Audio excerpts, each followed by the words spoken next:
Racine prend des libertés avec Tacite. Il crée un personnage, par exemple le personnage d'Eugénie, qui n'existe pas dans l'histoire romaine.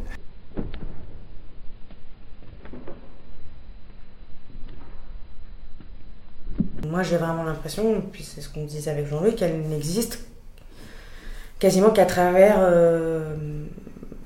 l'écriture et le fantasme de Néron et l'amour de Britannicus. Enfin, c'est comme si elle n'avait pas d'existence indépendamment de ces deux personnages-là.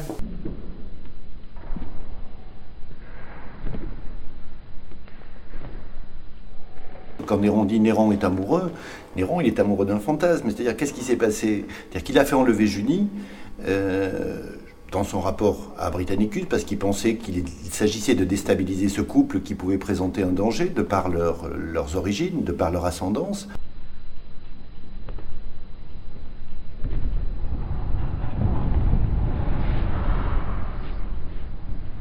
Et la faisant enlever, cette femme traverse, et il décrit cette scène, traverse, sortant du sommeil, à demi dévêtue, entourée de gardes, accompagnée de flambeaux. Elle traverse cette pièce et lui la voit quasi nue. C'est-à-dire qu'elle arrive vierge de tout ça, de toutes ces possibilités d'amour un peu détraqué, bizarre, et même de toutes ces conventions de cour. Et là, elle se retrouve face à un désir qui lui est imposé et à une vision d'elle qui n'appartient qu'à Néron, en fait. Il y a une image érotique qui se forme chez Néron, scène dont il n'est que le voyeur. Et on ne peut pas penser ensuite, et c'est quasi dit dans le texte, qu'il va passer la nuit dans sa chambre à se masturber, en fait. Et c'est cette émotion de cette scène-là qui va essayer de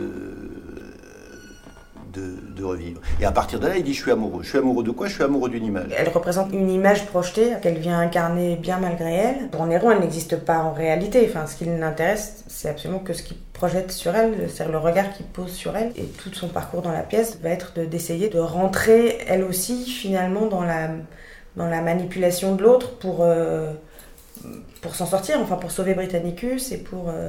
Enfin, quand je dis manipulation, le mot est fort, mais c'est comme si elle prenait finalement assez vite les codes du théâtre, du mensonge, quoi, et de ah bon, c'est comme ça qu'on joue, bon, je vais essayer de composer pour sauver la vie de Britannicus. Elle est projetée dans cette histoire et elle a à choisir entre le respect de ses engagements et la survie d'elle-même et de l'homme qu'elle aime.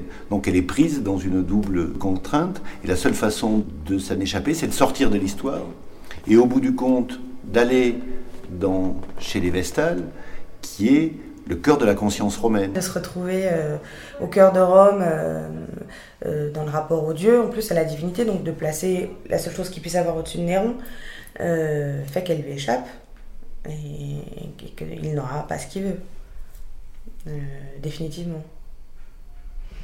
Ne nous flattons point et laissons le mystère. La sœur vous touche ici beaucoup moins que le frère. Et pour Britannicus... Il a su me toucher. Seigneur, je n'ai point prétendu m'en cacher. Cette sincérité sans doute est peu discrète, mais toujours de mon cœur ma bouche est l'interprète.